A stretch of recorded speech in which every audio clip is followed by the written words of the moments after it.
36 জুলাই, কথা কয় না, কয় দিনে মাস হয়েছে? 36 দিনে, 36 জুলাই। দেখেন না, আজকে আমরা সেই জুলাইকে ভুলে গেছি। আহা, আল্লাহ আমাদেরকে গাদ্দারি থেকে হেফাজত করুন বলি আমিন। আল্লাহ আমাদেরকে সঠিক সমঝ দান করুন বলি আমিন। যদি এই জুলাইটাকে আমরা ধারণ করতে না পারি, দল মত নির্বিশেষে, আজকে যারা ক্ষমতায় আছেন তারাও কিন্তু আমাদেরই ভাই, কথা ঠিক কিনা? একসাথে 17 বছর থেকেছি, এখন না হয় আলাদা, এখন না হয় আলাদা, মানে বিয়ে শাদী করছি, সংসার আলাদা হয়ে গেছে, কিন্তু ভ্রাতৃত্বের বন্ধন তো আর যায় নাই, ঠিক কিনা? কোন গেছে? আমরা মিলেমিশে আসি না? এই জন্য আমরা ভাই হিসাবে পরামর্শ দেব, এই জুলাইকে যদি আমরা ধারণ করতে না পারি, তাহলে জাতির সাথে ওই 2000-এর উপরে আমাদের কলিজার টুকরা সন্তান যারা রাস্তায় জীবন দিয়ে আজকে আমাদেরকে উন্মুক্ত ময়দান তৈরি করেছে হক কথা বলার জন্য, যেই সংসদের মধ্যে গান বাজনা তৈরি হয়েছিল, আড্ডাখানা তৈরি হয়েছিল, সেখানে আজকে স্পিকার নাও নাহমাদুহু ওয়া নুসাল্লি আলা রাসূলিহিল কারীম এই কথা বলে আজকে অধিবেশন শুরু করতেছে।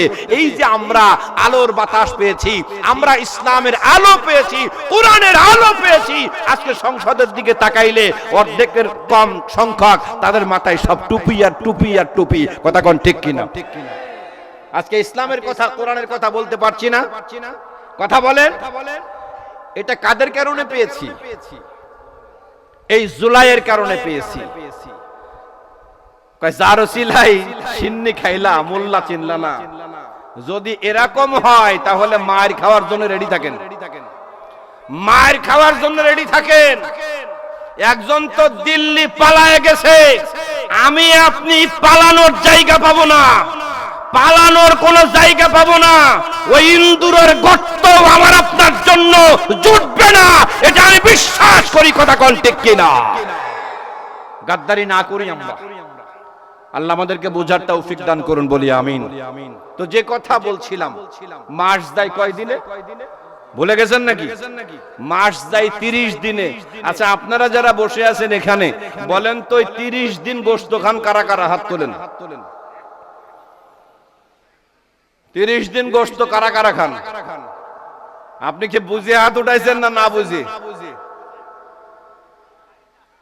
30 দিনে 1 মাস, এই 1 মাস গোশত খান কারা কারা? প্রতিদিন লোক পাবেন না, শুধুমাত্র ইল্লাল হুজুর, হুজুর ছাড়া, কথা কয় না। 30 দিন গোশত খায় একমাত্র হুজুররা। মজার বিষয় কি জানেন? হুজুররাও কিনে খায় না, সব হলো ফাওয়া জবর ফাও।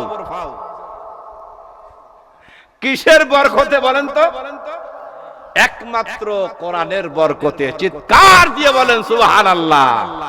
সুতরাং যারা মনে করেন যে মাদ্রাসায় পড়ালে, ছেলেকে আলেম বানালে, ছেলেকে নেককার বানাইলে পরে আমার দুনিয়া কামাই হবে না, আমি তাদেরকে বলতে চাই, আপনি এখনো পর্যন্ত বোকার স্বর্গে বাস করেন। আপনি ছেলেকে এমন শিক্ষায় শিক্ষিত করেন, আপনার ছেলে হবে মিজানুর রহমান আজহারি, আপনার ছেলে হবে হাফিজুর রহমান সিদ্দিকী, কথা কোন ঠিক কিনা?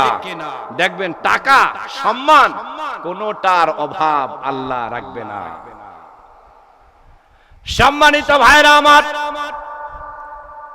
এই জন্য নেক সন্তান যদি কেউ দুনিয়াতে রেখে যায়, ওই সন্তান দোয়া করবে আর কবরে থেকে আপনার গুনাহ আল্লাহ মাফ করবে। 3টা আমল জারি থাকে, তার মধ্যে একটা হলো সদকায়ে জারিয়া, 2 নাম্বার হলো ওয়ালাদুন সালেহ, নেক সন্তান, আর 3 নাম্বার এমন কর্মকাণ্ড, হাদিসের ভাষায় বলা হয় উপকারী জ্ঞান বা জ্ঞানের পৃষ্ঠপোষকতা করা। এই যে আপনাদের আল হিকমা ইসলামী পাঠাগার আর সমাজ কল্যাণ পরিষদ, এটা হলো তারই একটা অংশ। এই পাঠাগারে যদি কোন মানুষ এসে দিন শিক্ষা করে, কোরআন হাদিসের শিক্ষা অর্জন করে এবং সেই ব্যক্তি তার জীবনকে কোরআন সুন্নাহ মোতাবেক পরিচালনা করে, ওই ব্যক্তি আমল করে যে সওয়াব পাবে, আপনি শুধুমাত্র এই ব্যবস্থাপনা করে দেওয়ার জন্য আপনি সমমান সওয়াবের অধিকারী হবে। এটা হলো গোল্ডেন অপরচুনিটি ফর আস, সুবর্ণ সুযোগ। একটা মানুষ গুনাহ করেছে, মনে করেন গুনাহ করেছে, এক বস্তা গুনাহ করেছে, এই ব্যক্তি কবরে চলে যাবে, কিন্তু সে ব্যক্তি এমন একটা অবকাঠামো তৈরি করে দিয়ে গেল, এমন একটা কর্মকাণ্ডের সাথে নিজেকে জড়িত করে দিয়ে গেছে, যেইখানে কোরআন হাদিস, ইসলামী শিক্ষা, বিজ্ঞানের শিক্ষা, এই দুনিয়াবি যত শিক্ষাই আছে, সব শিক্ষার ভিতরে নৈতিকতাও আছে, অনৈতিকতাও আছে। কথা কয় না? কোরআন পড়লে কি হয়? সওয়াব হয়। কোরআন পড়লে সওয়াব হয়, আবার এই কোরআন পড়লেই কিন্তু গুনাহ হয়। এটাকে জানেন আপনারা? কিভাবে পড়লে গুনাহ হয়? যদি কেউ ভুল করে কোরআন পড়ে তাহলে তার কি হবে? গুনাহ হবে। যদি সে শুদ্ধ করে কোরআন পড়ে তাহলে তার সওয়াব হবে। এখন আপনি দুনিয়াবি শিক্ষা অর্জন করলেই যে শুধু জাহান্নামের রাস্তাই খোলা থাকবে না, এটা অন্তত আমরা বলি না, অন্য কেউ বললেও। আমি তো ব্যক্তিগতভাবে যেটা মনে করি, যদিও আলেমদের মর্যাদা অনেক অনেক, আলেমদের মর্যাদা, নবী আলাইহিস সালাতু ওয়াস সালাম বলেন, উম্মতের মধ্যে, উম্মতের মাঝে বা উম্মতের কাছে আমি নবীর যেমন মর্যাদা, উম্মতের কাছে আমি নবীর যেমন মর্যাদা, সাধারণ মানুষের কাছে আলেমদের তেমন মর্যাদা। সুবহানাল্লাহ। আল উলামা ওয়ারাসাতুল আম্বিয়া, কারণ আলেম উলামারা হলো নবীর ওয়ারিস। সুবহানাল্লাহ। কি খারাপ লাগতেছে আপনার? আলেম উলামা হলো নবীর ওয়ারিস। লাম ইউআরিসু দিনারা ওয়ালা দিরহামা।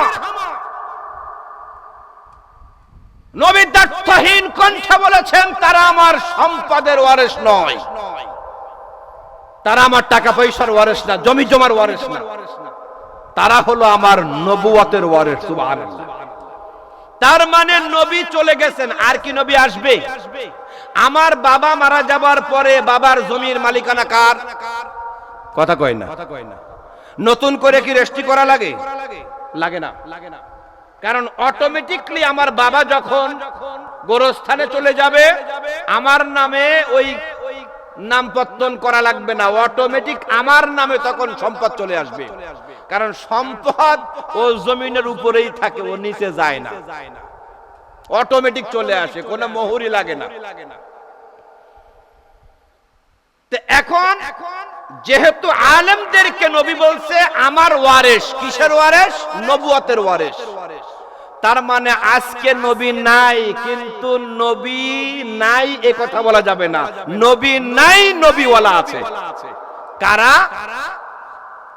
আলেম উলামা। কিন্তু আজকে যারা এই আলেম উলামাকে দেখে নাক ছিটকায়, আপনি কি মনে করেন এই সমস্ত মানুষেরা কিয়ামতের ময়দানে নবীর শাফাআত, সুপারিশ পাবে? না।